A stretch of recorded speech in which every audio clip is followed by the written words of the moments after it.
Sabar ya, tunggu dulu sebentar. Sebelum kita sampai di bagian situ, ada baiknya kita balik dulu ke awal ya guys.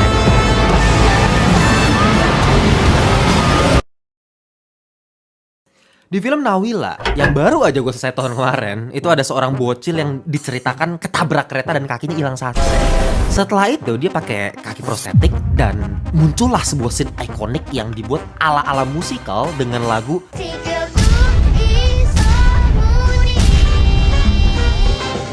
Dan uniknya, hal yang sama persis kejadian sama gua.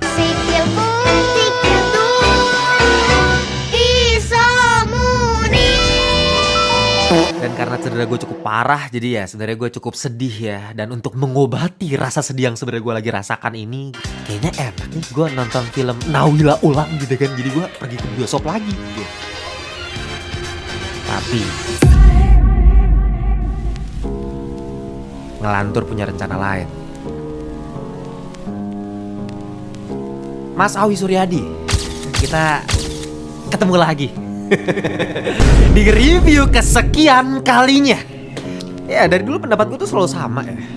Mas Awi Suryadi tuh gue yakin banget adalah seseorang yang sangat-sangat punya taste yang bagus, punya kompetensi dalam membuat sebuah film yang bagus. Yakin gue, pegang omongan gue, ini film tuh bener-bener emang jelek.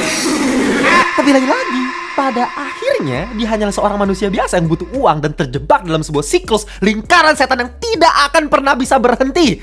Ya, sebuah rantai makanan anjing ini. Mulai dari produser yang rakus yang tidak sama sekali peduli terhadap sebuah film, hanya peduli cuan yang memanfaatkan kegoblokan masyarakat yang ketika melihat sebuah poster bertuliskan berdasarkan kisah nyata langsung birahi. Aku suka yang seperti ini.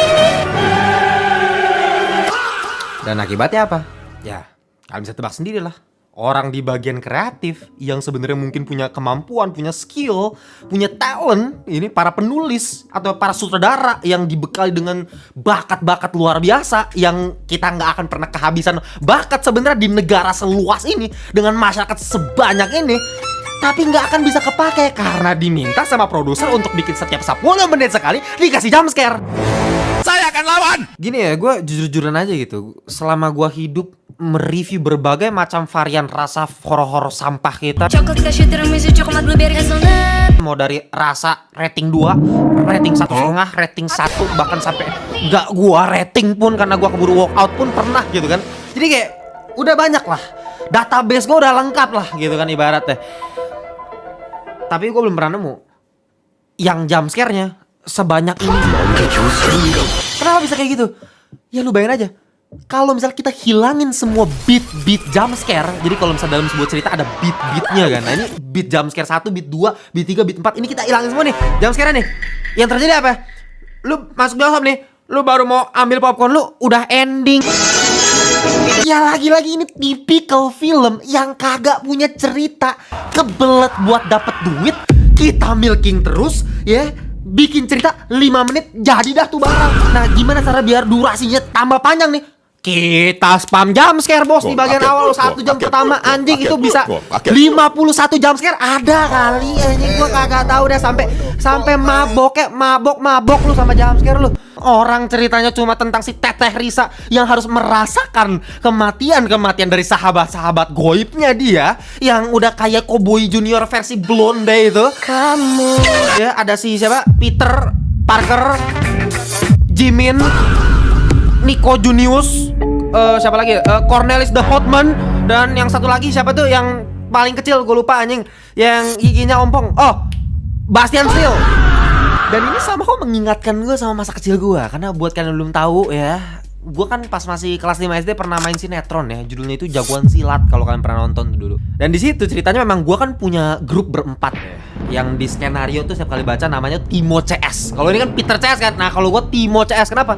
Karena nama karakter gue di Jagoan Silat memang literally namanya Timo anjing, pakai nama gue dari kehidupan nyata, literally namanya Timo bangsat. Ya jadi makanya Timo CS karena gue pemimpin dari 4 orang itu gitu. Jadi gue punya grup berempat. Nah, teruntuk kalian yang udah nonton film ini ya, gue pengen tes nih, gue pengen kasih kuis ya. Sobutan persamaan dialog antara Timo CS di jagoan silat. Kok si Torik bisa muncul sama Bang Sape? Mereka semangatin si Torik, padahal dia musuh kita. Iya. Dan Peter CS di Danur The Last Chapter ini. Ini yang terbaik untukmu, Risa. Jaga dirimu baik-baik, Risa.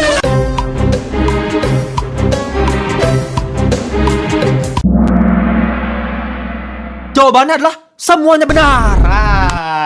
Gitu. Karena memang benar, semuanya benar. Gua sih akuin aja gitu. Memang goblok gitu, memang tolol gitu. Cuma bedanya kan gini. Yang satu sinetron emang, budget sinetron, budget sampah nih. Yang satu sih tayang di IMAX setahu gua. Jangan salah sangka dulu. Gua sama sekali tidak menjelekkan pemeran-pemeran Peter CS di film yang satu ini. Sama sekali tidak. Mereka hanya anak kecil yang memang masih kurang jam terbang, dan itu bisa diolah, dan mungkin mereka punya kemampuan yang mungkin hebat, mungkin acting mereka jago. Yang jadi tolol adalah siapa? Penulis dialognya, pengarahan aktornya, sutradaranya. Karena emang kerasa banget orang dari awal juga mereka disuruh pakai dialog yang sangat-sangat datar, sangat-sangat flat. Dan gue paham gitu, mungkin konteksnya ya namanya juga mereka adalah hantu gitu yang udah meninggal dari zaman penjajahan kolonial Belanda gitu. Jadi udah zaman bahla, jadi dialognya mungkin masih kaku. Enggak gitu juga, namanya anak-anak. Mau dari zaman Ken Arok sama Ken Dedes pun itu masih sama gitu, jiwanya itu bebas, chaos gitu. Mungkin dari segi penataan bahasa, logat itu tergantung daerah, tergantung culture, budaya. Iya, itu pasti berbeda-beda gitu. Dari era juga perbedaan era sangat-sangat berpengaruh.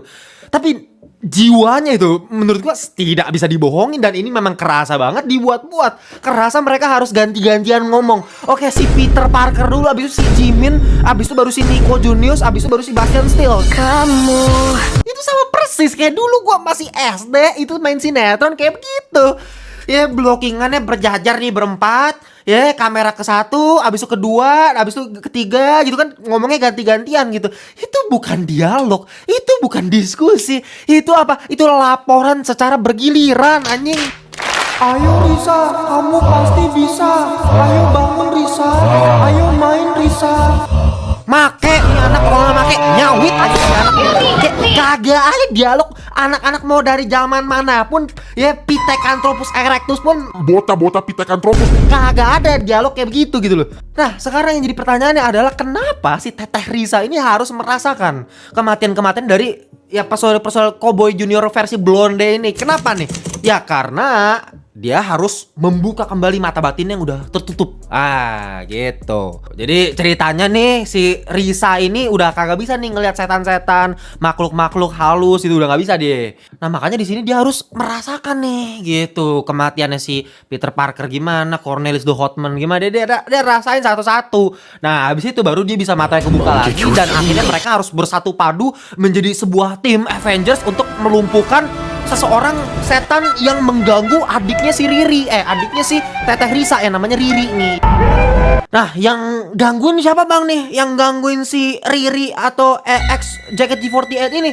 Wah, kagak main-main bos. Ini serem juga nih, setannya nih menurut gua nih. Lu tahu gak namanya siapa? Ya, namanya Canting, anjing namanya.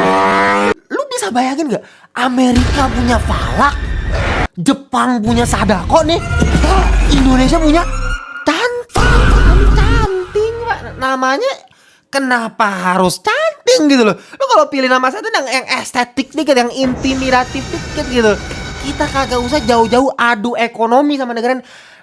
Adu nama setan dulu deh gitu. Adu nama setan aja kayak tolol ya, namanya canting. Belum yang sebelumnya sama aja tuh, Sam X anjing, yang kemarin jurnal Risa kan namanya Sam X gitu, yang katanya gak boleh sebutin 3 kali. Sam X. Kagak usah sebutin 3 kali didatengin. Gua sebutin 3 kali, gua udah ngakak duluan anjing sebelum datengin gitu loh. Udah nyolong scene-nya Conjuring 1 gitu, plek-ketiplek diambil yang scene di kursi diikat gitu kan, terus kursinya terbang gitu. Itu kan scene Conjuring 1 diambil plek-ketiplek gitu kan.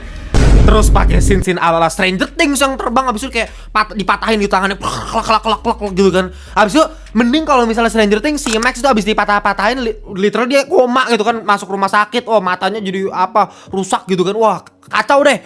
Ini si Z ini bos, si karakter Riri ini adanya si Teteh Risa, habis dipatah-patahin di atas nih, jatuh. badannya lebih sehat dari gua bangsat, kaki gua pincang, dia masih bisa pakai. Dan untuk Z, mohon maaf nih ya, izin nih, bukannya bermaksud kalau misalnya si Z ini nggak bisa acting, bukan, sama sekali enggak.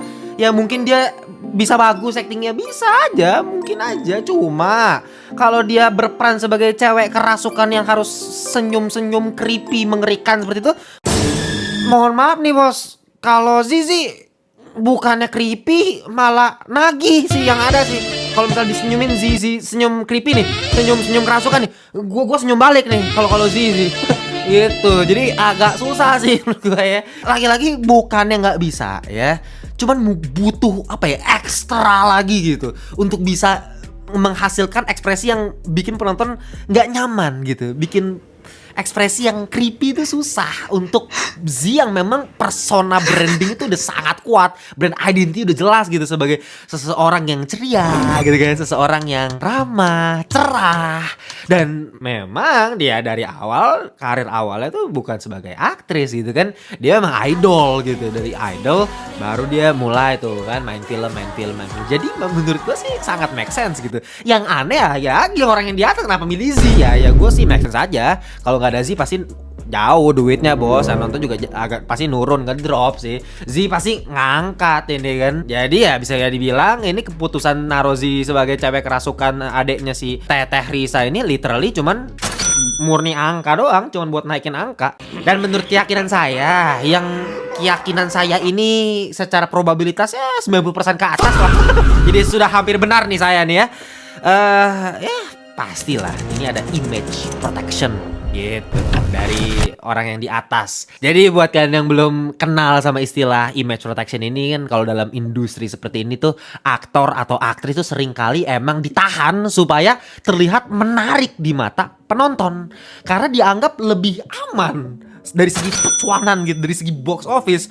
Kita manfaatkan saja persona yang memang sudah kuat gitu, dia kagak usah acting ribet-ribet, susah-susah, tapi nanti jadi jelek malah jadi disturbing gitu kan. Itu lebih ngeri itu, bisa jadi penonton malah gak nyaman nanti. Nah itu namanya image protection, supaya personal brandingnya si aktris gak hancur. Padahal mungkin kalau ngomongin acting murni ya keren nih acting ini, tapi jadi personal brandingnya hancur. Nah ini namanya industri ya, ribetnya beginilah.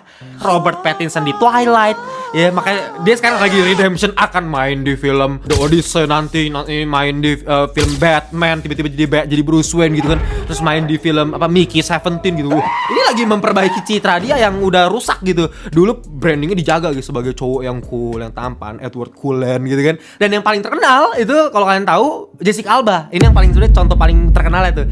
Dia sempat bahkan sampai frustasi gitu, ngerasa nggak dihargain sebagai aktris karena pas lagi di film Fantastic Four yang kedua, Rise of the Silver Surfer, itu sutradaranya pas dia ada adegan scene nangis, sutradaranya nggak bolehin dia nangis beneran, nggak boleh deh, nggak boleh nangis yang bener-bener nangis, karena kalau nangis sudah pasti muka jelek. Secantik Jessica Alba pun kalau dia beneran nangis, real nangis ya pasti mukanya jadi gitu kan, jadi berubah gitu. Dan itu nggak mau dilakuin sama saudaranya, katanya udahlah kamu nangisnya pura-pura aja, nanti kalau perlu itu air mata kita Pakai CGI. air mata kasih. Jadi dia harus menjaga banget citra Jessica Alba yang cantik itu, terus jaga actingnya nggak usah yang ribet-ribet deh gitu. Nah itulah sampai nangis tuh si Jessica Alba waktu itu karena nggak ngerasa dihargain. Dan itulah yang gue rasain terhadap si Z. Gue yakin juga sama sih, yang emang secara branding tuh udah sekuat itu. Ya susah juga sih gitu. Gue juga bisa bayangin, maksudnya fansnya Z yang sudah semasif itu ngelihat dia misalnya main film tiba-tiba jadi se-creepy cewek misalnya di Get Out anjing. Waduh, itu kan senyumnya serem mampus kan. Jadi nanti pasti para fansnya ngamuk-ngamuk. Wah, My Bini kok jadi seperti ini? My Bini ini udah bukan My Bini lagi. Nah, kan repot juga ya. Secara industri sangat-sangat bisa dipahami ya. Cuman ya itu, ya ini pasti gue harus kritik kan.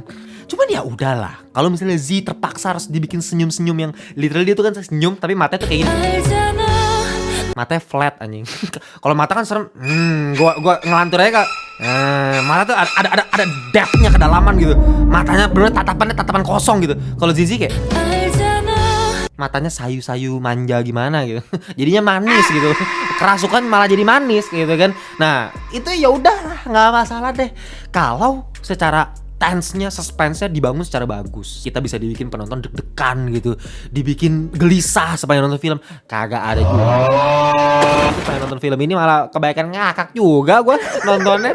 Ya gimana mau tegang kalau misalnya lu, ya ini udah katanya level IMAX, katanya level salah satu film horor terbaik gitu kan, tapi masih munculin scene-scene kayak gini. Nah, akhirnya kita sampai juga ya ke bagian yang di awal video tadi ini.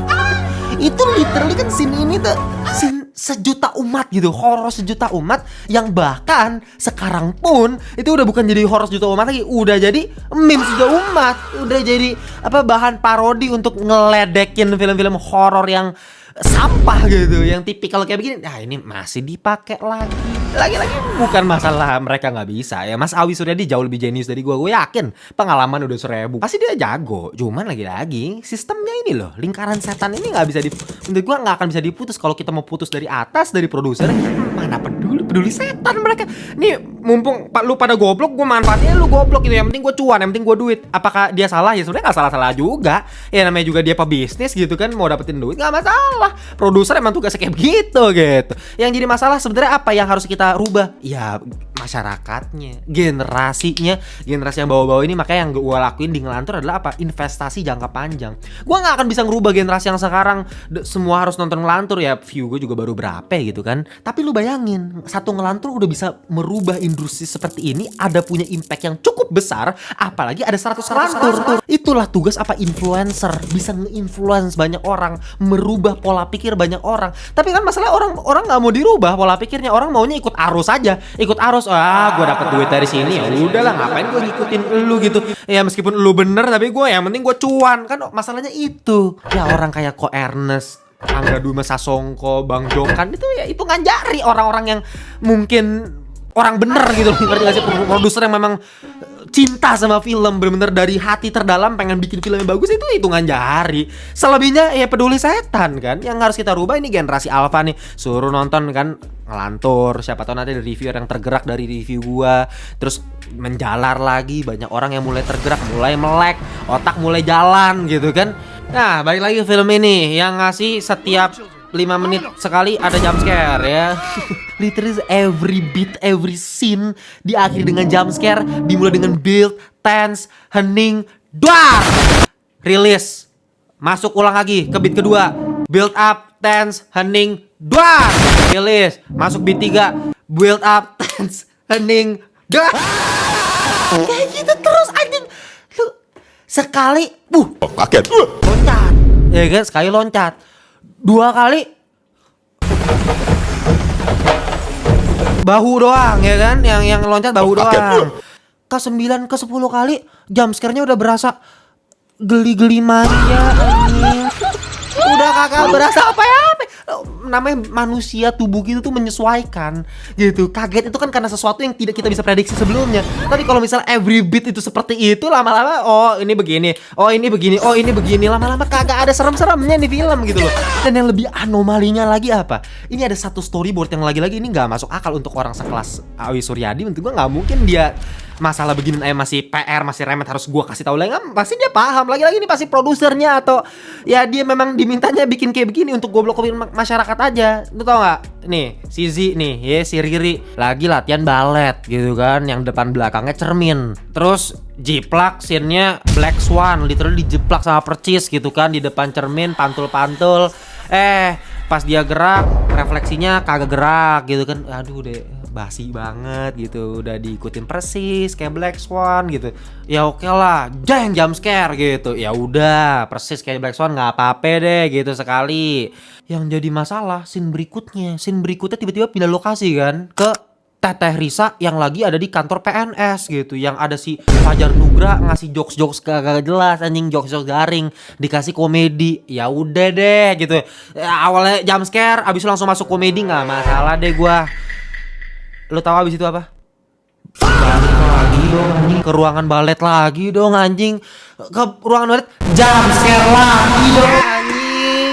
Kayak kan gak masuk akal gitu loh. Storyboard kok bisa kayak begitu?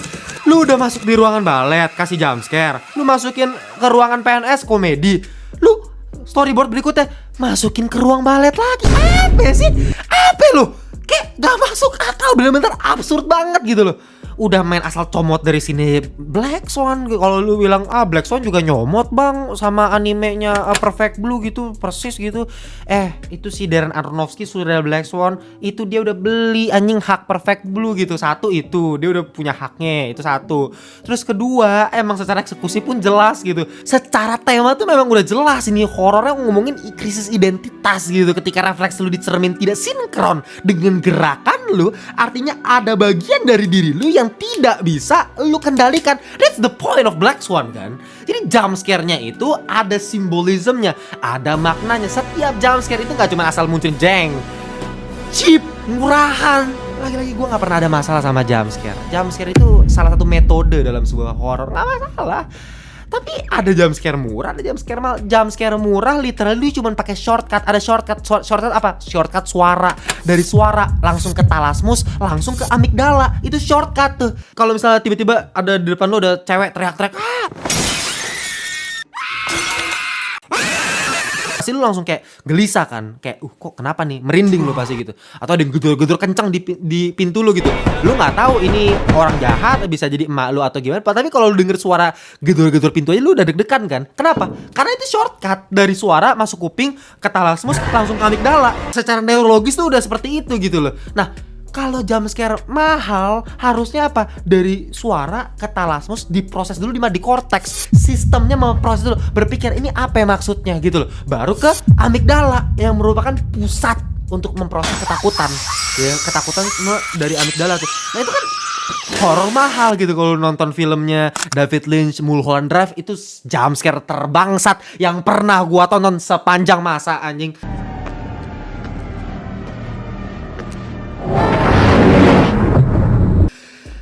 Nggak ada suara kenceng, munculnya juga pelan, abis muncul pun nggak dirilis, bener-bener agak dikasih waktu 1 detik jeda.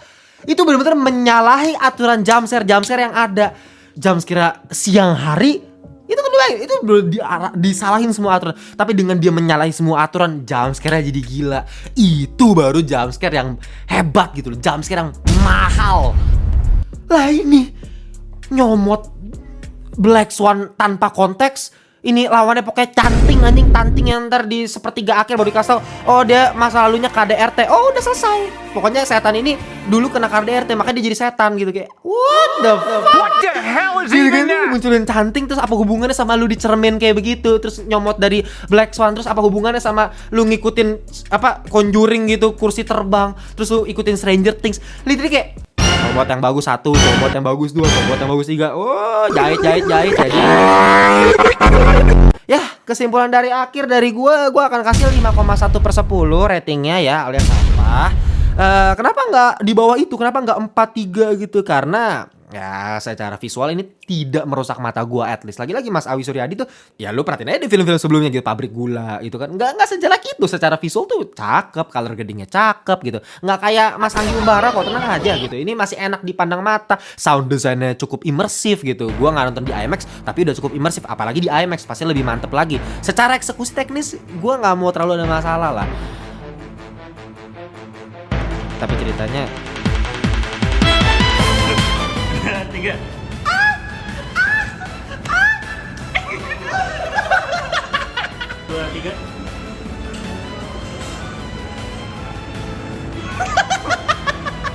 Om mendingan kasih tahu gimana Bang Gandrung dan anak buah lainnya. Bang Gandrung